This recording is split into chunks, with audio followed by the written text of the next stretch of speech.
Tony, welcome. Thank you for the time. How are you? Oh, thanks, Eddie. I'm fine, thank you very much. Yeah. You last we spoke, you know, we were in the middle of this thing with this pandemic, and now hopefully, at least here in the U.S., there's some signs of coming out the other side of it. How are things looking there for you in England? Well, I mean, we're still in a complete lockdown here, and I think probably for another month. So it's a bit grim on that side. I mean, they're getting through all the shots, injections and stuff pretty quick. But we still have to be locked down for a while yet, I think. So it's a bit you're champing at the bit to start doing something else, really. Have you gotten the shot, Tony? Are you going to get it? Yes, I had mine, Eddie, about 5 weeks ago, and I think the next one's due in probably 7 weeks or something like that time. Okay, good. So you're at least partially immunized. Yeah, I was lucky enough to get a first dose here, and I've got another one coming in a few weeks. It feels kind of good to at least have that. At least for me, I'm sure you as well. It feels nice to have some protection and feeling like we're getting a step closer to normal again. Oh, absolutely. Yes. I can't wait to get back to some kind of normality. Yeah. Hey, before I talk to you about what we're going to talk about today, which of course is the Dio era of Sabbath, predominantly these Heaven and Hell and the Mob Rules reissues, just before you joined me on the air, I spent some time talking about Eddie Van Halen, and I know that you were extraordinarily close with him. And I was just wondering, I don't think we spoke since Eddie passed away. Any thoughts you'd like to share about your friendship and your history with Eddie? And did you have a chance to speak with him before he passed? Well, we had a great long friendship, really, ever since they toured with us on the Never Say Die tour in '78, and so it was we'd stayed in touch. We lost contact for a while, then we got back in touch, and then it was great. We were in touch with each other on a regular basis, and when I'd be in LA, his wife. And my wife and Eddie and myself would go out for dinner and get together. It was great. We had a really nice relationship, and he supported me a lot when I was ill, and and I tried to support him as well. So we had a really good friendship, and I did actually was in touch with him not long before he went into hospital, before he passed away, really. Mm. And Tone, how are you doing with your health? Where are you at with things? Are you on the other side of it at this point, or are you still managing it? Well, I still manage it. I had my checks 2 weeks ago, blood tests and all the rest of the stuff they do, and yeah, everything at the moment, Eddie, thank you, is going okay. I mean, I just get tired, really, but that's probably old age as well. And also being locked up, like you said, a year of lockdown and pandemic, you just want to get normal and move around and get out and be social, and that takes its toll too. You do, and also, one of the strange things I'm finding is you forget what to talk about because you're stuck in this bubble, and we can't actually, in England at the moment, you can't have anybody in your house except your own people you're living with, your own family. So, you don't really get a chance to see anybody and actually have them in your house and talk to anybody. So you actually forget what to say and what to talk about, really. It's really peculiar. I think you all go a bit loony, really. Are you somebody that spends a lot of time on Netflix? I do. We've watched about everything, I think, now, Eddie. It's getting a bit too much now. And so many musicians I talked to, Tony, during this past year or so have spent a lot of time writing or maybe going through their archives and chronicling things or going back on things. Have you done any of that? Have you worked on any music in the last year or so, whether it be new or maybe going through your vast catalog of riffs or anything like that you've worked on? Yes, I have played. I've done a project. I played on one of the tracks with Nick Mason from Pink Floyd, It was a charity record, and it's not out yet. I don't think it's.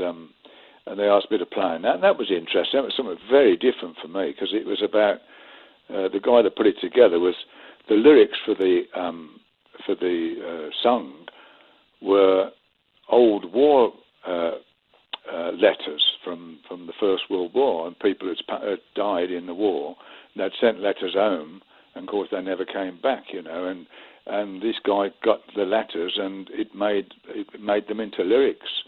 And it was quite an interesting project, really, and I quite enjoyed playing on that. But I've been doing stuff myself as well. I just put ideas down, but I'm not that good on working on computers and getting drums and all that sort of business.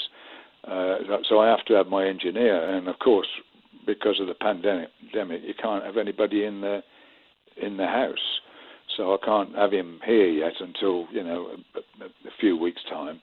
But I have been trying to go through stuff. But you can only listen to so many things for a while. I've got so many riffs and on CDs and that I start playing through. But you can only listen to them for so long. Then you have to have a break for a while. You start hearing things.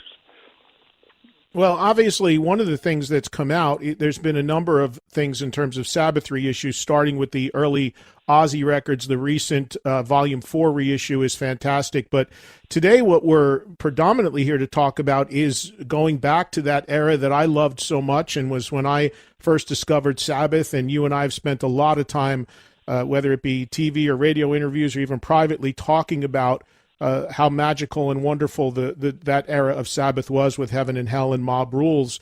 And now we've got these two new reissues which have just come out.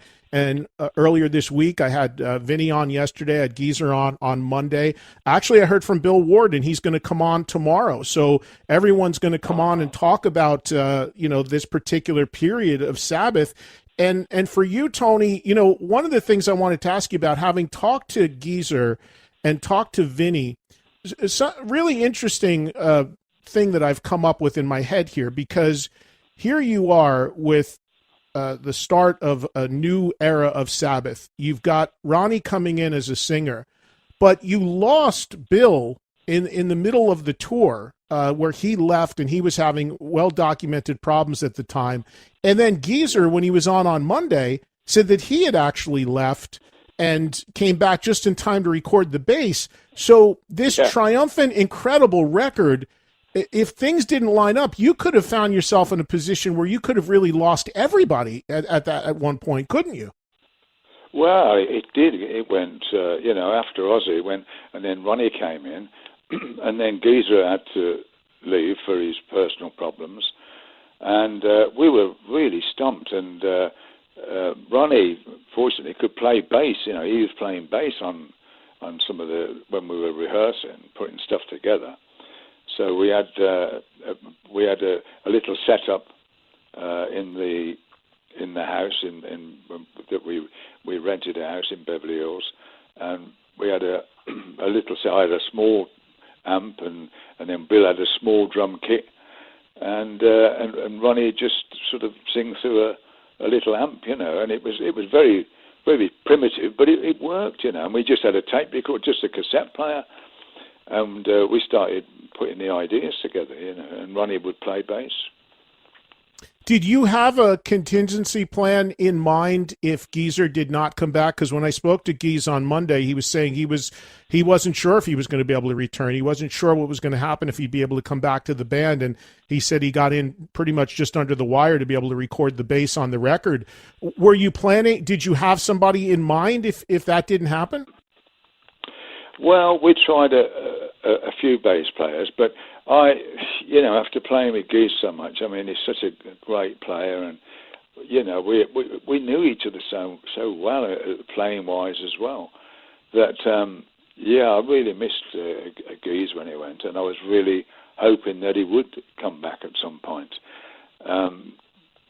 But when he left, obviously he had a reason, and you had to wait until he'd sorted himself out to come back. But we never knew for definite he was going to come back. No, so we had to look for other bass players. We tried different bass players, and Ronnie suggested Craig Gruber in the end, and we had him for a while. But yeah, it was difficult. It was difficult because it was falling apart, but it was all getting together as well. It was really peculiar because with Ronnie's involvement, obviously we started. It was more of a positive attitude, and Ronnie came in, and I could work with Ronnie, and we could actually put something together.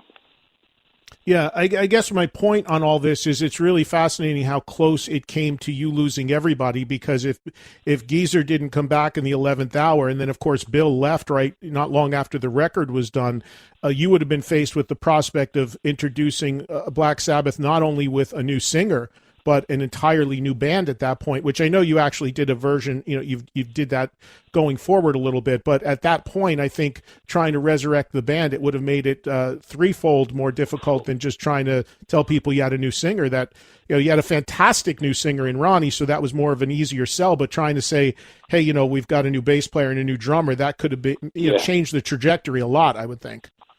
Oh, Eddie, it was so difficult. I mean, we had when Ronnie came in, it was great. It was, he came in positive attitude, and we had this thing to fight for again. We've got to prove ourselves, because we had everything against us at the time. Don Arden was managing us, and he didn't particularly want Ronnie in the band, and we wanted Ronnie in the band, and so obviously we parted company with him. And it made life really difficult, and of course then when Geezer left, that was oh no. But you carry on. My attitude's always been, and you know me well enough now. I believe in what I do, and if somebody leaves, it's so easy to go, oh, that's it, then we'll break up. But I didn't want to break up. I wanted to carry on, and I felt we'd got something really positive, when Ronnie came in, and it was a matter of believing in it and sticking with it, really, and fortunately it all worked out in the end. Geezer came back, and we done the record, we done Heaven and Hell, and it was unfortunate, yes, on the tour, Bill suddenly left at a show. He walked out on a show before the show. And that was difficult. I mean, because I'd known Bill for longer than anybody. Well, apart from Ozzy, of course. I mean, I was at school with Oz. But I played with Bill in two bands before Sabbath. So, we were really locked in with each other. And so when Bill left, I was just devastated at that time and panicking, and Geezer and myself were like, oh, no. But, we were lucky to have Vinnie come in. Yeah, Vinnie told that story yesterday on the air about coming in and the first show in Hawaii, and you were so concerned that he had such a small drum kit. Oh, God. I gave him some stick. I mean, it was terrible, really, because, after being used to playing with Bill for so many years, and I knew Bill inside out as far as playing-wise, we'd follow each other really well, and with Geese as well. And then when Vinnie came in, it was like I was panicking.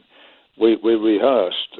We only had a short rehearsal in Los Angeles, and then we had this show in Hawaii.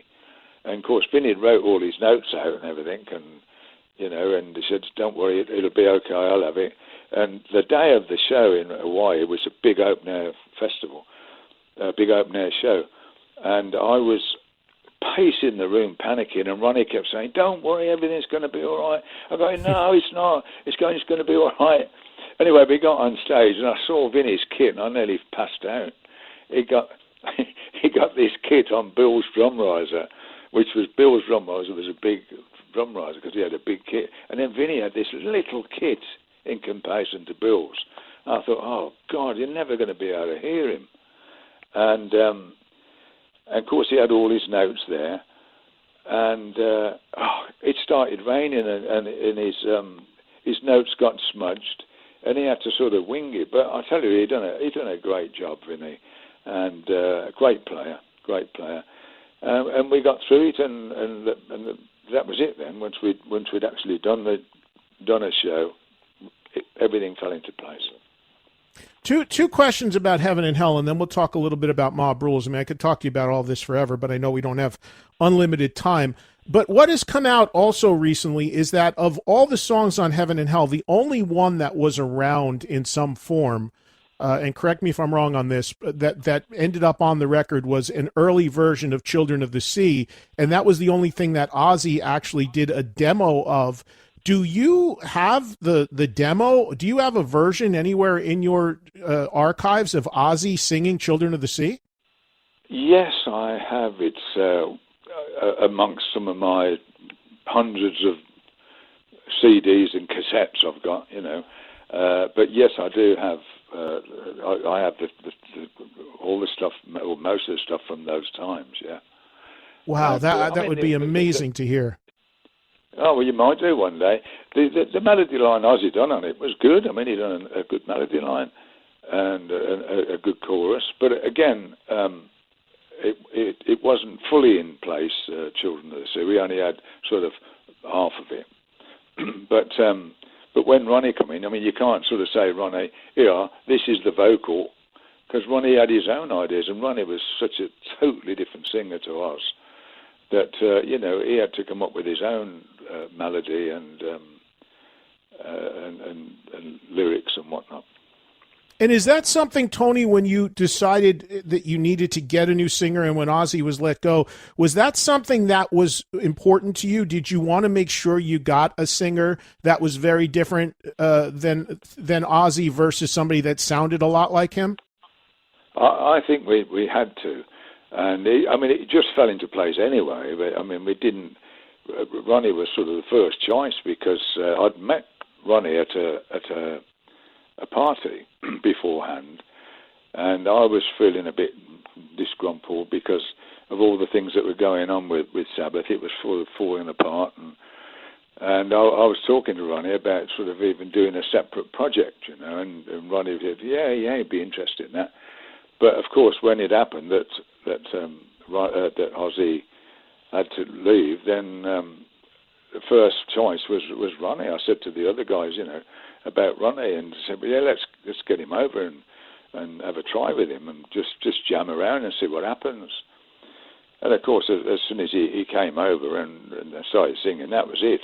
But I think if we'd have looked for a singer to sound like Ozzy, I mean, there's only one Ozzy, and Ozzy was Ozzy, and he had his own way, and so to bring somebody in that sounded similar would be, I don't know. I think we went the best way by going totally opposite, and by, of course, bringing Ronnie into the band. The writing changed. We could write in a different way for Ronnie because his approach was different to songs than Ozzy was. And Ozzy's stuff was great. I mean, I'm not knocking Ozzy. It's always really great, the stuff he'd done. But when Ronnie came in, we went another direction in a way because it sort of got me to write differently and got us all to play differently because it was a different sound and we were creating a different sound and it was exciting. And a good thing about Ronnie as well, it encouraged me to play more. After being obviously with Richie, I suppose he's used to long guitar solos and stuff. So Ronnie right. Sort of encouraged me to play, play a longer solo. Oh, great, So it worked out really well. Yeah, Geezer mentioned that too. Geezer said that once, because he had written the lyrics up to that point with Sabbath, and he said once Ronnie came and wrote the lyrics, it freed him up to work more on his playing and focus more on just being a bass player as opposed to worrying about lyrics and shaping the songs. I also want to ask you. I also want to ask you about a song that surfaced very recently, Tony. I'm sure you're aware of this. I know Geezer was the other day, but Jeff Nichols, who had done keyboards around this time for you, his estate posted a song that on YouTube the other day that they said was an outtake from Heaven and Hell called "Slapback." What can you tell us about that? Well, I'm not at all happy with that at all. I mean, it's left a really bad taste in my mouth. At that point, when we did that, Jeff wasn't even involved in the band. I hadn't even got Jeff over at that time. That is actually Ronnie playing bass on that. And that was, yeah, so you didn't know that one, did you? No. That was no. Ronnie playing on it, and we played, that was just in the lounge, recorded on a cassette. But yeah, I mean, you know, we had one or two things that we'd jam around on and play on and stuff, but it just didn't, it weren't right for the album, so we didn't put it into shape, we didn't record it or anything. Did part of it or some of it become Walk Away? I don't know, really. I actually don't know. It might have materialized into Walk Away. I don't know.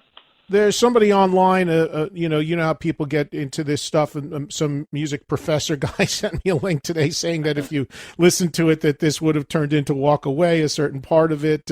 Because I know Walk Away is an interesting song on Heaven and Hell in that it's not like the other songs on the record. It's a little bit, the whole feel of it is a little brighter, I think, than the rest of the record. Yeah, I mean, Walk Away wasn't one of my favorite ones, to be fair. Yeah.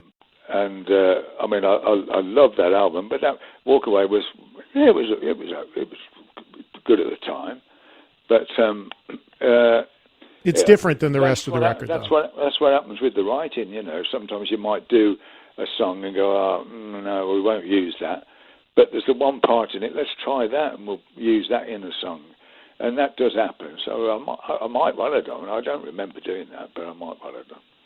Tony, have you had a chance to spend any time with the latest editions of the records? Were you very involved in them, whether it be the mastering or the added live tracks or the stuff on them? Oh, yeah, I've been involved as far as, you know, that sent me the copies to listen to and see what I thought, and did I like this or do I add this or that. So, yeah, I thought the guys had done a great job anyway, and all the covers and everything. I think they're really, really classy looking product. Yeah, they really did do a wonderful job with them. So when it came to Mob Rules, I would imagine that things were very, very different in the sense that there was a feeling that the lineup had been solidified. Vinnie had done some touring. Now he had recorded the song Mob Rules. I know you guys had done that earlier at John Lennon's place. Then the record comes around. Ronnie had already a record and some touring and history under his belt. Maybe the Where's Ozzy factor had worn down at that point because people knew that Ronnie was the guy. Take me through the Mob Rules period for you. I imagine that was a really wonderful part of that lineup. It was great because we were all used to playing with each other at that point. And it was great for Geezer as well because, you know, where in the past with with the old Sabbath, Geezer had to do the lyrics, like you were saying earlier, and the bass playing. And he has to work out he's a great bass player, he worked out some great stuff. So it freed up a lot of things, really. And the Mob Rules was one we could just go in and we'd jam and come up with ideas, and Geezer could just concentrate on his bass work, and Vinnie on his drums and me on guitar, and then of course that would be it, really. Then, you know, to me, the song "Sign of the Southern Cross," one of the highlights for me on the Mob Rules. That I always looked at that, and tell me how you feel about it. But I always felt like that was the Heaven and Hell. I'm talking about the song of the Mob Rules. That huge epic song that Heaven and Hell the song was, to me, Sign of the Southern Cross always occupied that same space on Mob Rules. Did you have that in mind when you wrote it? Was that sort of what you were going for? It was actually, absolutely. I mean, it was another version of, it was the Heaven and Hell of that album, really. I really liked that, the Sign of the Southern Cross. And I liked it with the space as well, like we did on Heaven and Hell, you know, where Ronnie could sing away in the middle and then the riff would come in. No, it's, yeah, I really like that. And when you talk about songs that maybe are a little different in tone from Sabbath, like we talked about with Walk Away from Heaven and Hell, the one that jumps out to me that I kind of feel that way about on Mob Rules a little bit is Country Girl, only in the sense of lyrically, I don't think it's anything Sabbath would have ever have done without Ronnie. Would you agree? What are your thoughts on Country Girl? Oh, I definitely agree. That was one of the topics that did come up when we were doing it. We went, "You're not going to sing about a country girl, are you?"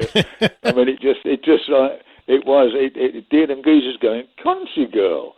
It was so different for us, and we did that. That was a bit of a dispute we had at the time, but we went along with it in the end. But yeah, because we had this, the heavy riff, and then it's singing about country girl. Oh, blimey, that's so different for us. I mean, we'd never done anything like that.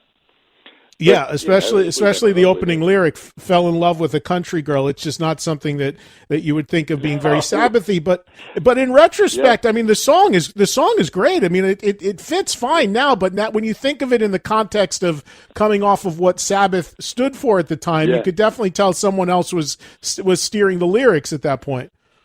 Absolutely. But again, you see, Ronnie could sing about anything, and the way he put it over would be, it just took you away into another zone. I mean, it's such a great way of attacking the vocals. He got this real anger, and well, I'm telling you about it. I mean, you know everything about Ronnie. I mean, it's such a great way of presenting songs, and so that sort of took it away from the country girl sort of name, if you like. Yeah, because yes, you're absolutely right. In terms of the approach and the tone of it and the way he delivers it, it doesn't feel that way. But then when you step aside from it, you're like, that's not something you would expect Sabbath to have on a record. No. And then when you talk about some of the deeper tracks on the Mob Rules, one of my all-time favorites is actually the final track on the record, Over and Over, which is more of a bluesy thing, but Ronnie's voice was one of my favorite vocals he ever did, but you also have some incredibly tasty playing in there, and I thought that was really cool too at this particular era, that you had the versatility to do stuff like that. Yeah, I mean, that was the thing. We were open for doing whatever we liked. We had to do what we liked. I mean, we couldn't do it to please other people. And we really enjoyed doing these tracks and doing them in the way we felt. And it was great with Over and Over. They wanted me to do a solo on it, a long solo, and I did. And it was what I liked about that lineup, we pushed each other on. And I'd play a solo, and Ronnie'd say, "Oh, I really like that," or he'd say, "Go on, Tony, you can do a better one than that," and it would sort of, we'd spark each other on, and Geezer as well. So it was, well, all of us, Vin. It was just a different atmosphere again on Mob Rules. It was, it really worked. What are your recollections about the touring for the record?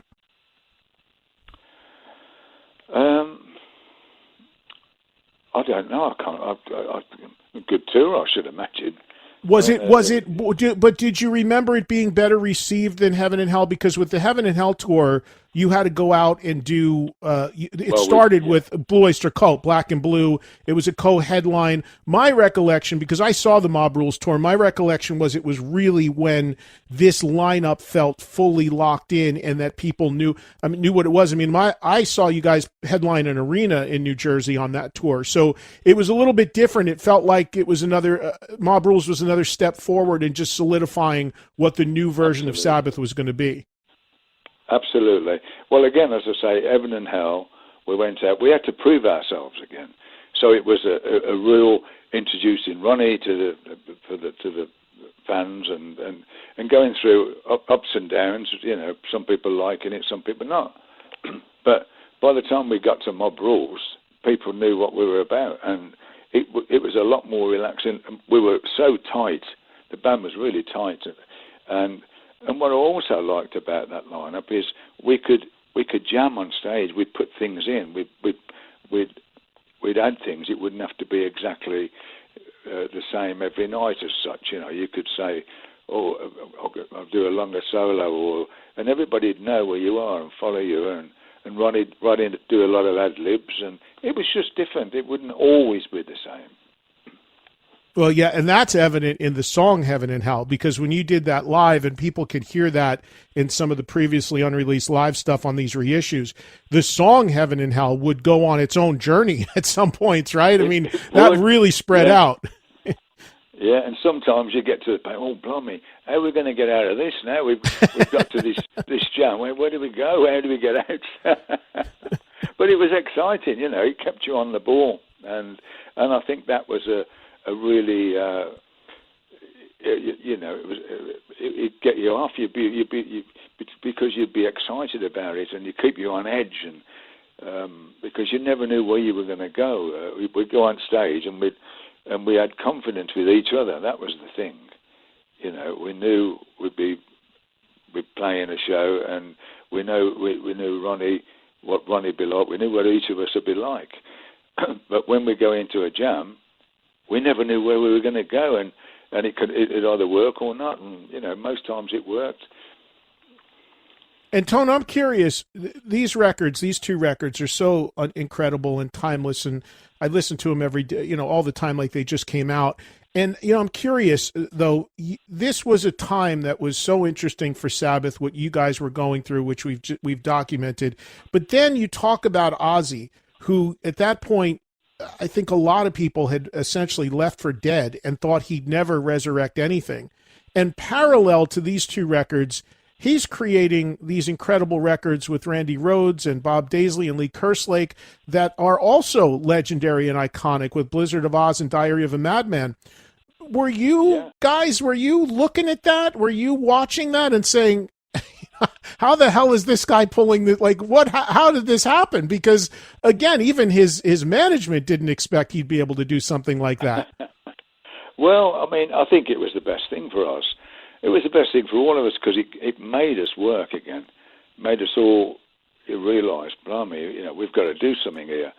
And it was great because, you know, Sharon got Ozzy on rolling again. I mean, Ozzy went through a real bad dip in himself, and he was managed to be pulled out of it, and and they got a good band behind him, and coming up with some good songs, and it was really, really good. He took on a career, as we did. So we took on the career we run, and then Ozzy took on his career as his solo thing, which was really good. So we got, you know, people have got two bands for the price of one, really. Yeah, really, it really was addition by subtraction when you think of the output of music at that time. And I'm curious, what were your thoughts the first time you heard Randy Rhoads? Good, yeah, it's a good player. I mean, I didn't really sort of sit down and study Ozzy's albums at all, because I was too concerned with what we were doing, to be fair. Right. But when I would hear it on the radio, yeah, he's a great player, really great player. But there again, before that, I'd heard Eddie Van Halen, so right, great player. Right, yeah, that's pretty much. But you know, Randy was a young lad and brilliant. Yeah, for sure. So before I let you go, Tone, give everybody the update on what's next in terms of Sabbath reissues. You know, last time we spoke not too long ago, we were talking a little bit also about the Tony Martin era. You've got the Born Again record, which of course is the record that in the Sabbath trajectory comes after Mob Rules, because we all know Ronnie left and would come back a couple times, and that's a whole nother story. But in terms of the Sabbath lineage, you would get Ian Gillan, you would make Born Again, which a lot of people have new respect for as a record. When you continue to revisit the material, what would you like to do next? I know there's some of the Tony Martin stuff you're dealing with too. So what can fans expect down the line?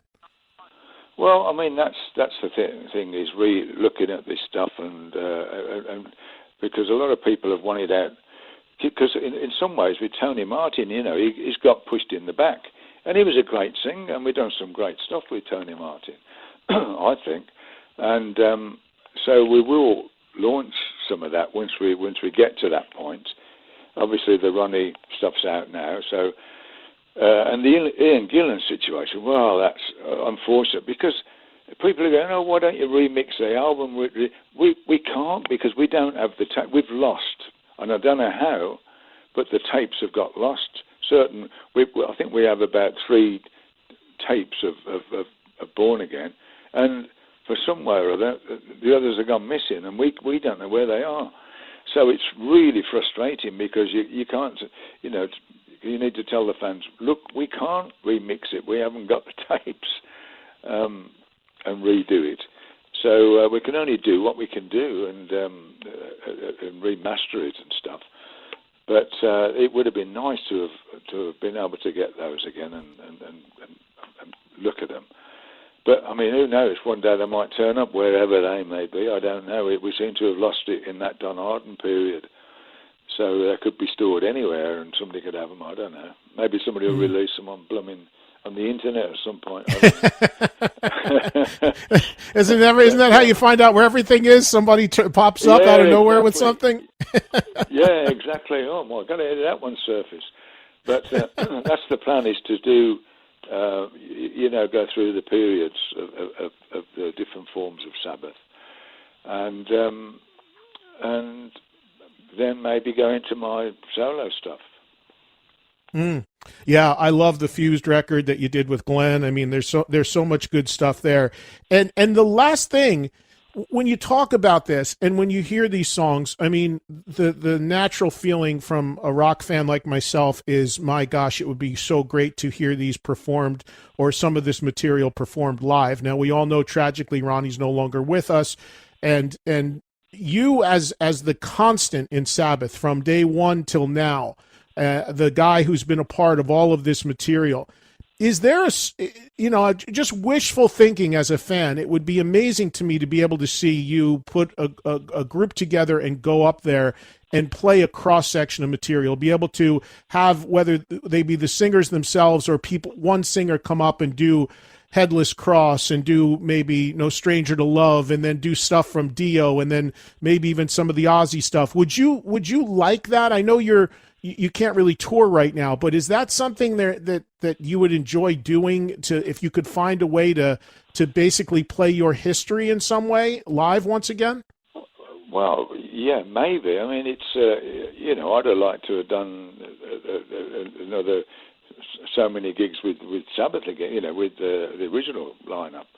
But of course, taking on a tour again, it's really difficult because you've either got to sign up for 12 months or 18 months, because it's a big show. It's become a big show, and once it gets to that stage, you've just got to go on, and it does you in at the end of the 18 months. But to go out and do a few shows, yeah, I'd like to do that. And I mean, I love playing. I love seeing the audience. I love playing to the audience. But I'd have to go out and have a good band. I couldn't just go out and just... that's why I don't get up and jam with people. I never do that, because I never feel confident enough to get up and jam with people unless I can rehearse with them first and make sure I know what it's all about, really, Considering Ozzy's health, would you, if he was healthy enough to do it, and we certainly all hope that he does get well, you don't rule out at some point with the original band not touring but possibly doing a scattered show here or there? Yeah, I don't rule out anything at the moment, Eddie. I'm quite open, and it's great because I've had the time to, in this period, to sort of enjoy everything. One of my main problems with touring all the time was I had no home life, and none of us did really. So for me, I wanted to have my home life, to see my daughter and my wife and family and everybody. So now I'm getting that chance. Well, I'm sort of getting the chance. And since the pandemic came, of course, it stopped you seeing my daughter and things. You couldn't unless you're in a bubble. But yeah, I mean, I do miss playing. I miss playing live. I mean, I can play all the time here at home, but it's nothing like a live show. It's nothing like that stimulation. And we've had some great players. Playing with Vinnie was great. Playing with Bill, playing with Goose and everybody. It's been a great period. It's had its ups and downs over the years, but you can't take it away. You know, I've stuck with it, and I enjoyed it. You know. I'm laughing because so many of the musicians I talk to who have complained about never being home for so long, it's now going the other way. It's like, I got to get out of the house. Whether it's their girlfriend or their wife or their kids or someone driving them crazy, they're ready to take a gig playing anywhere, Tone. I mean, I must say, I like being at home, and I'll keep myself busy. You know, I'm taking another, like most people do at the time. I go out for walks in the morning and with my wife, and we do different things, but it's at home. Right. So it does get a bit sort of monotonous. You want to go out and see your friends, and I will be doing some of these. I was doing before the pandemic. I was doing these evening with Tony Iommi, and I was doing these shows where I do a talk about the history of my history and Sabbath and all the rest of the stuff I've done. I was doing those sort of things, and I had quite a few of those booked in, like in Germany and Italy and Finland and Sweden. And of course, they all had to get cancelled when the pandemic happened. But I quite enjoyed doing those because that, again, was a contact for me with the fans. And it was being on stage talking about your life, really. And so, I probably will do some more of those once things happen, as well as playing. Tone, I just got an idea, and I'll let you go on this. You can think about it. So I just bought a place in Las Vegas, just a little getaway home, because I love Las Vegas. I see somewhere in Neon right now, a Tony Iommi residency interview series hosted by EDDIE Trunk. Me and you on a couple bar stools on the Vegas Strip. What do you think? I'd be up for that. Absolutely. Tony Iommi storytellers. We'll take questions from the audience. I'm serious. I think it'll be amazing. I know. You're the man. You're the man. You know everything about my life and the history of Sabbath. You know everything, and you've been that close to it. You've been an extra member. You have. I mean, you know the life of it. You do, and it's great because that's the sort of thing you need. You need somebody that knows about it to ask you the questions, or the audience ask you the questions, or whatever. Yes, I actually, yes, yeah. I'm going to pitch it to Ralph. Maybe it's something after the pandemic we can do, because I know some producers that would love to do that. I think it would be awesome. People would get a kick out. But you know the problem, Tony, you and I would get talking, and it would be like a 4-hour show. I do an hour. I do an hour on Forbidden alone. I'd be up for that, Eddie. Absolutely. We could do a week on Seventh Star, and it would be like, forget about it.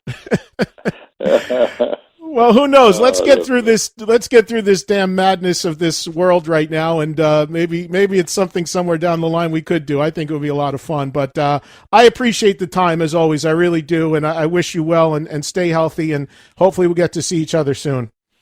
All right, my friend. Eddie, before you go, thanks for your birthday text. That was fantastic. Thank you very much. Well, a very happy birthday to you, and many more. Thank you. And all the audience out there that did send stuff to my Facebook and Twitter and whatever. That's great. Thank you. Tone, take care of yourself. Thank you for the time. Anything you need, you know where to get me. Thanks, Eddie. All the best, mate. Take care. Bye-bye. Bye-bye, mate. Bye-bye.